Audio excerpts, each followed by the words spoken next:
Salut à tous, j'espère que vous allez bien. Comme vous avez pu le voir, on va tester un PC portable à 3000 euros. Qu'est-ce que ça vaut?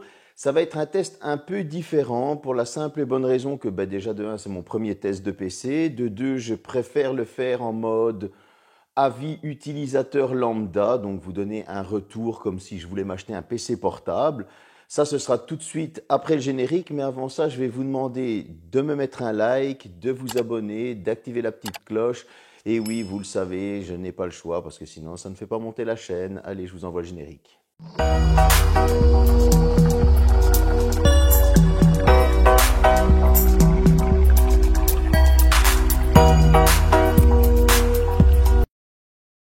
Bon, comme vous avez entendu dans l'intro, un PC portable à 3000 euros. Forcément, c'est un PC portable axé gaming.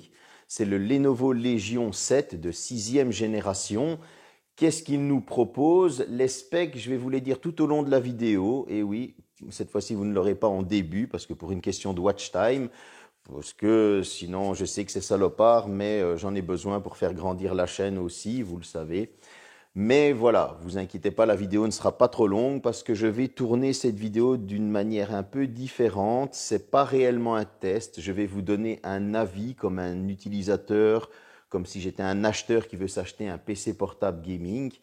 Forcément, vous, à 3000 euros, il faut aussi avoir le budget, il faut avoir économisé ou vraiment avoir envie de ce PC. Niveau design, quand on parle de design d'un PC portable, gaming surtout, on s'attend tout de suite à un design très agressif, très axé gaming, un design très flashy qu'on va tout de suite remarquer sur un bureau. Ici, Lenovo a travaillé différemment. C'est un design qui est beaucoup plus sobre, qui est beaucoup plus accessible. Quand on va le voir, il va passer pour un ordinateur portable de bureau. Donc, on pourra peut-être tricher si on est au bureau et jouer avec. Je vous donne juste une astuce, ça c'est à vous de voir. En tout cas, moi j'ai trouvé que le design, franchement, il est super classe. Sur ce design, en plus, ils ont mis toutes les connectiques à l'arrière pour pas avoir de câbles qui dérangent sur les côtés avec la souris, vous le savez bien, etc.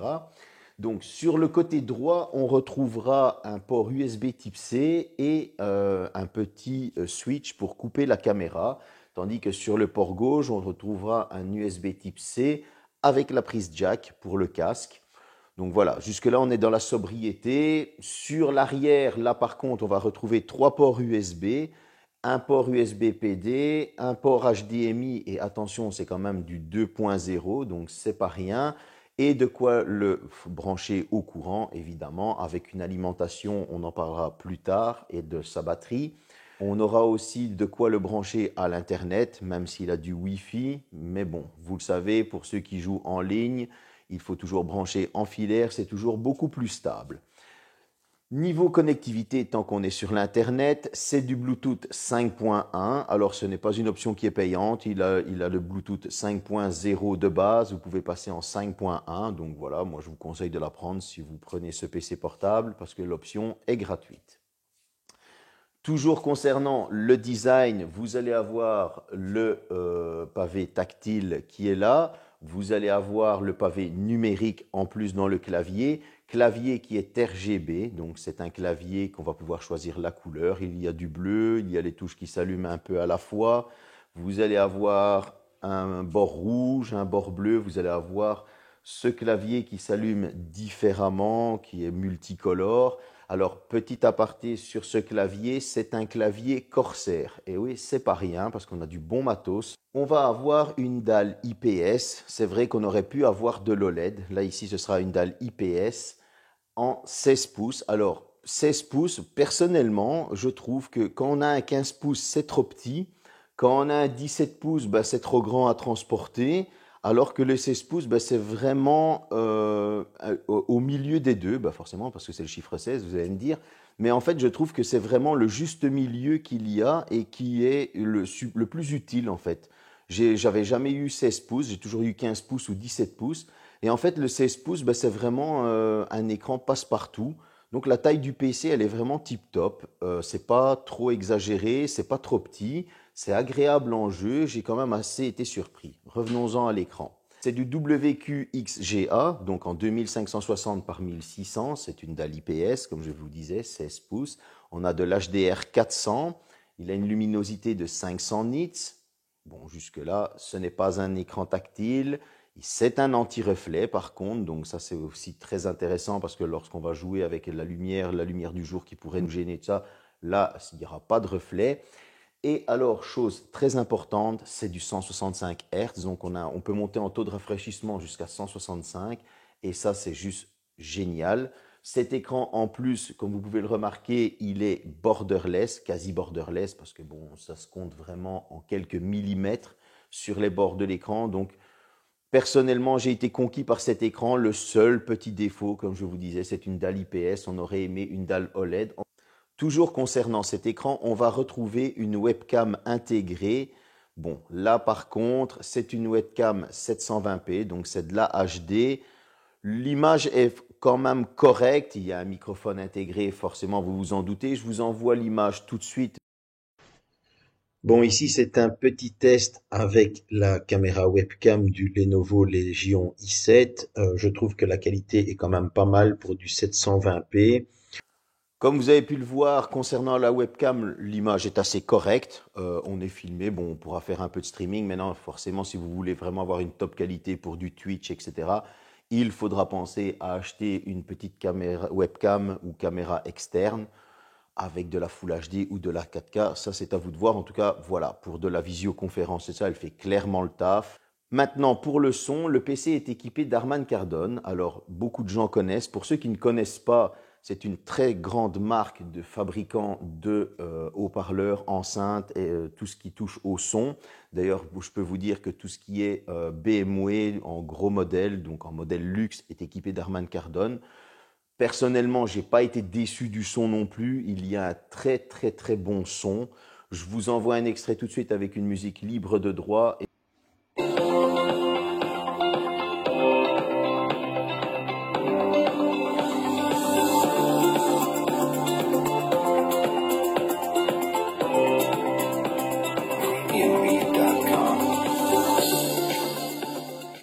Bon, concernant le processeur, alors encore une fois, on est sur du très lourd. On est sur un AMD Ryzen 9 5900HX, 8 cœurs, 3,3 GHz avec un max boost à 4,60 GHz. C'est accompagné de 32 Go de RAM en DDR4, 3200 MHz.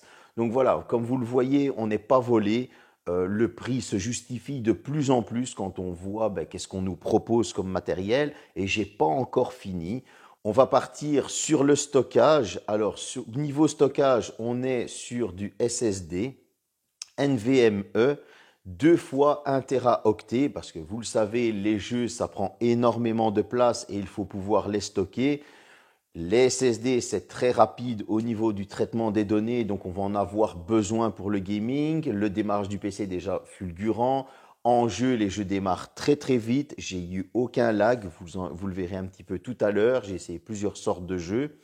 Donc voilà, au niveau du stockage, on est vraiment aussi sur du très bon, parce que 2 Tera, on n'est pas volé. Encore une fois, ces 3000 € sont justifiés. Jusque-là, il s'est justifié par le design, c'est justifié par l'écran. Même le clavier est un Corsair, donc c'est pas volé du tout. C'est justifié avec le processeur, la RAM, le stockage. Et vous allez me dire, ouais, mais tu nous as pas encore parlé de la carte graphique. La carte graphique, cette fois-ci, c'est du très lourd. C'est une Nvidia RTX 3080 avec 16 Go de RAM DDR6. Donc pour ceux qui le savent, c'est une très très bonne carte graphique. C'est très prisé. Les gens qui font du minage de crypto-monnaies utilisent ces cartes graphiques. C'est pour ça qu'elles sont quasi introuvables, qu'elles sont hors de prix. Eh bien, ce PC est équipé d'une 3080 RTX. Donc, vous imaginez vraiment le taf qu'il peut faire. Alors, le petit défaut, on va dire, avec ce processeur, cette RAM et cette RTX, c'est que vous allez avoir une ventilation qui est assez présente. Bon, vous allez pouvoir la régler, vous allez avoir le mode quiet, vous allez avoir le mode hybride, donc c'est-à-dire que c'est le PC qui va gérer la ventilation. C'est une ventilation bizone parce que ça va adapter en fonction du côté que ça chauffe. Pourquoi? Parce que plus c'est refroidi, plus c'est performant. Et vous avez le mode performance où là, ça souffle. Donc vous pouvez voir en ce moment les décibels que ça a sorti en mode repos et en mode gaming pur. Voilà, comme ça vous donne aussi une idée de comment ça souffle. Mais cette RTX 3080, qu'est-ce qu'elle vaut en jeu dans un PC portable avec tout cet équipement? Je vous ai préparé quelques extraits de jeu. On va commencer avec Diablo 3. On va aller crescendo parce que je sais que vous allez me dire que ce n'est pas assez gourmand. On ira ensuite sur Age of Empires 4 avec quelques zooms. Ensuite, on va partir sur du Back 4 Blood. C'est un FPS. On ira ensuite sur du Forza Horizon 5. Comme je vous promets, on va crescendo. Ensuite, on va aller sur du Halo Infinite et du Fortnite. Alors, le Halo Infinite, il va être comparé à la Xbox Series X. Donc, le Fortnite sera juste avant. Vous aurez les images de Fortnite juste avant pour pouvoir mieux comparer Halo Infinite sur Xbox Series X et sur ce PC portable. Comme ça, vous aurez vraiment une meilleure idée de la qualité d'image. On revient ici ensuite pour parler de l'autonomie, du chargeur, de la batterie et faire notre conclusion.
Les lances étaient très efficaces contre la carte. Hey, this is watching my back. Don't need to be watching yours.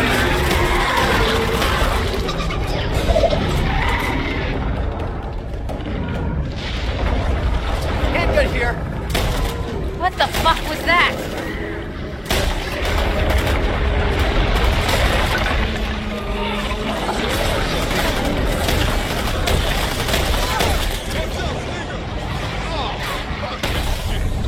Thanks, Mom.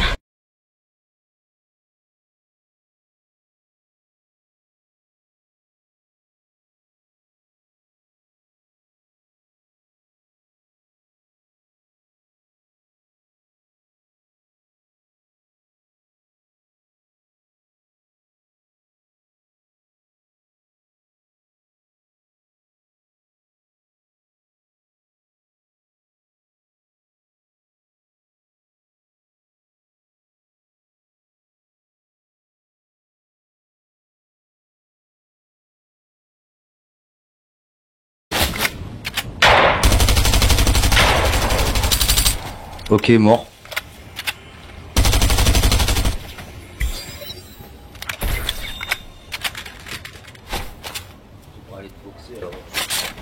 Il est tout seul le dernier. Ok, bon ben, à mon avis c'est celui-là. Ouais, c'était lui.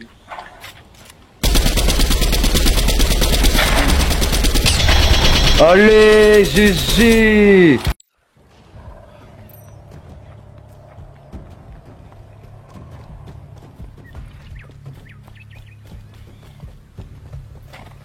Silo à carburant.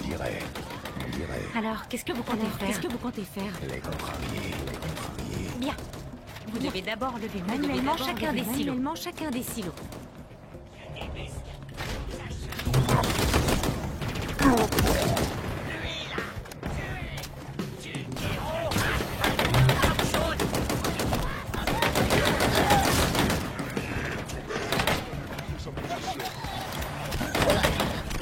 Comme vous avez pu le voir, c'est vraiment un PC gaming. Il a assumé dans tous les jeux. Je pense que sur Halo Infinite, on peut même dire qu'il est un peu devant la Xbox Series X. En tout cas, moi, sur l'écran PC, c'est cette impression que j'ai eue, que la qualité d'image était vachement mieux. Alors, je ne crache pas sur la Xbox Series parce que c'est quand même ma console préférée, même si j'ai aussi la PS5. Mais en tout cas, voilà, j'ai trouvé que le Halo Infinite était vachement plus beau sur le PC. Les couleurs étaient plus intenses, c'était mieux traité. C'est mon avis personnel. Vous pouvez me mettre en commentaire qu'est-ce que vous en avez pensé. Parlons un petit peu de la batterie. C'est une batterie 4 cellules, 80 watts-heure. Cette batterie, elle est rechargée par un énorme bloc de charge de 300 watts, charge rapide. Alors, qu'est-ce que ça vaut en utilisation? Maintenant, vous vous doutez bien qu'avec une 3080 RTX, un gros processeur, de la RAM, les doubles SSD, ça bouffe. Alors, en bureautique, donc on va dire du traitement de bureau, de l'Internet, etc., vous allez tenir 1h15, 20, maximum 1h30. Si vous lancez un jeu et que c'est un jeu gourmand, donc on va parler en jeu gourmand, on va parler de Forza Horizon 5, Halo Infinite ou Fortnite qui lui est très gourmand. Là, vous pouvez compter que vous allez tenir maximum, et quand je dis maximum, c'est même plus 50 minutes que 1 heure. Malheureusement, c'est comme ça, c'est le problème actuel, c'est le nerf de la guerre, c'est l'autonomie.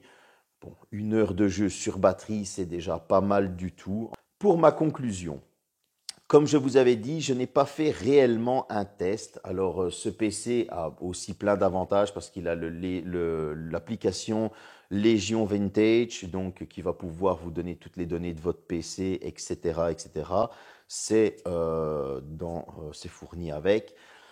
Mais je voulais vous donner plus un avis d'utilisateur que de testeur, pour la simple et bonne raison que moi j'ai un HP Omen, ancienne génération.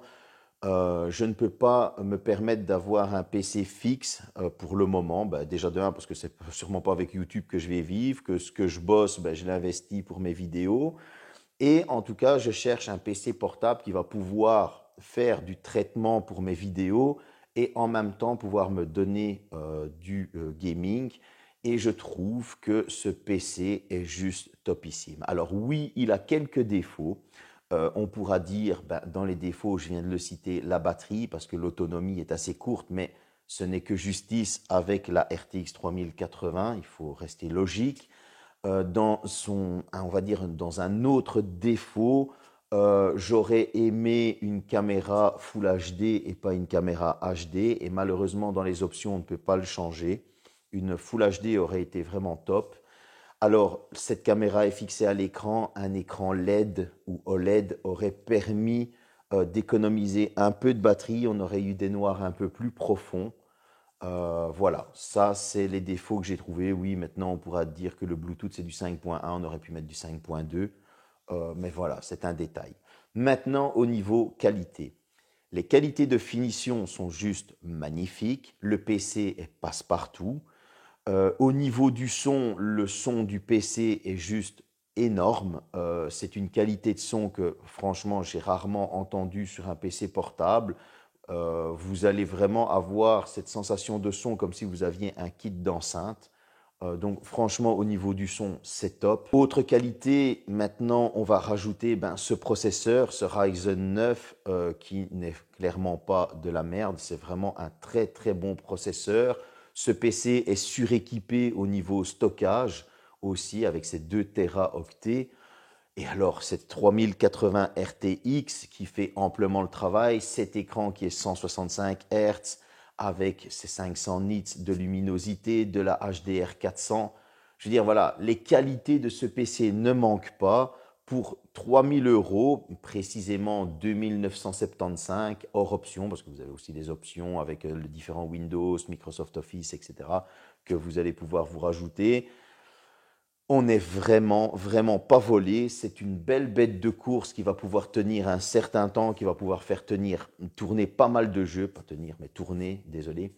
Moi, en tout cas, j'ai été conquis par ce PC. Lenovo, si vous voulez me l'offrir, merci, c'est bien gentil, mais malheureusement, je dois le rendre. En tout cas, moi, j'ai été vraiment très surpris par ce PC de chez Lenovo, le Lenovo Legion 7 de 6e génération. Je suis très impatient de tester d'autres PC. Je me ferai un petit peu la main dessus. J'espère que ce test vous a plu. N'hésitez pas de me mettre un commentaire, voir qu'est-ce que je peux améliorer dans mes tests de PC portable, comme c'est mon premier et que j'ai envie d'en faire d'autres. En tout cas, merci d'avoir regardé la vidéo. À bientôt.